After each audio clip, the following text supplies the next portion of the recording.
Hey, it's Matt from Practice Perfect. Welcome back to the Accelerated Learning Center. Today I'm going to walk you through how to process an ERA. Let's get started. Step 1.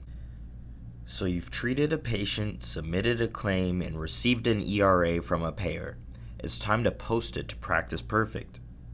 As a reminder, ERAs are HIPAA-compliant remittance files that will provide your clinic with key information about your claims and your reimbursement. They are also known as EDI 835 files. It may be necessary to talk to your clearinghouse and or your payors beforehand to ensure that they send you an electronic file in addition to or instead of the paper EOB that they typically send out following a claim. Generally, the electronic file is something you need to pick up from either your payors or clearinghouse's website.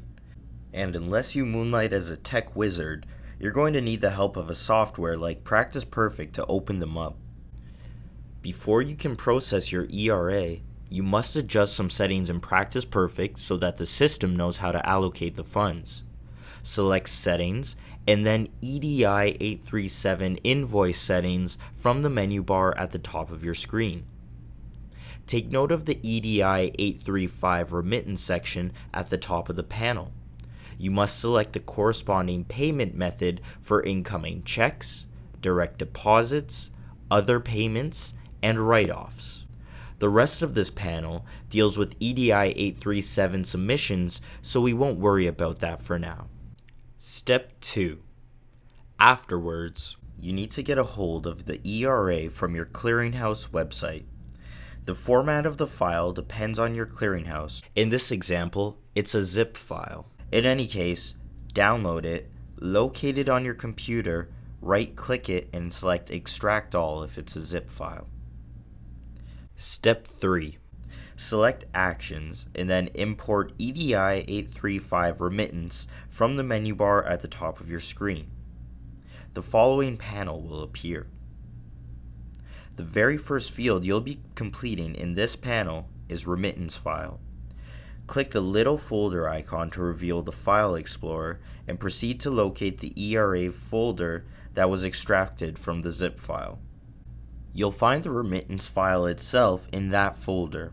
And here's a hint, remittance files often include 835, as in EDI 835, in their name. Click on it and select Open. The next field is Payment Date. You can either input the date that the payment was authorized for in this field, or you can let it default to the payment date specified in the actual remittance file. This is your call to make. Albeit, some clinics prefer to enter the date that the payment was deposited in their bank account.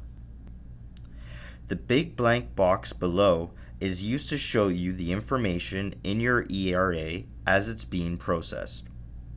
It does not require any entry. Then click Process at the bottom of the window. Note that if this is your first time processing a remittance for this insurer, you'll be asked to match them with the corresponding payer in Practice Perfect. After Practice Perfect is done processing the remittance, click Print to generate a physical copy of your remittance report, or select Preview just to see a digital one on your computer. Step 4. The remittance report is divided into a few different sections. Allow me to explain how they work. But please note, this is merely an example of what your remittance report can look like. The first section is comprised of identified remittances. These are essentially the transactions that are associated with a specific charge in Practice Perfect. Certain items printed in bold and italics indicate that they were included in the ERA, but Practice Perfect was unable to perform the operation. You will need to look at those items individually. Allow me to explain the purpose of each column in this remittance report. The invoice number tells you which invoice this charge is a part of. The client name is the patient who this charge is in reference to. The responsible party is typically their primary insurance carrier or the insurance carrier who you're submitting these claims to. The date of service is the day that the treatment was rendered. The fee code is the specific treatment, assessment, etc. that was provided. Payment date. The billed amount is how much you charge the payer for said treatment, assessment, etc. The paid amount tells you how much money the payer remitted for this charge. The applied amount shows you how much money was applied against the corresponding charge in Practice Perfect. The total adjustment tells you how much of the original billed amount the payer is not taking responsibility for. Thus, the patient response is the total amount that either the patient or their secondary payer will need to pay.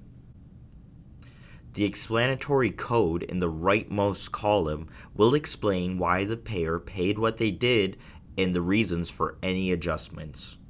The second section of the remittance report deals with unidentified remittances.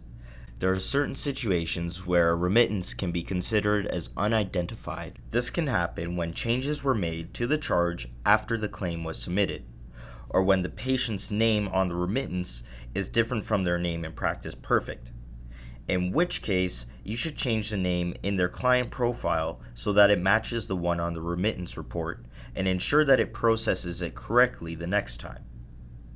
There may also be another section called duplicates. This section is for payments that are listed for charges that are identical in Practice Perfect and the ERA from the ERA's point of view.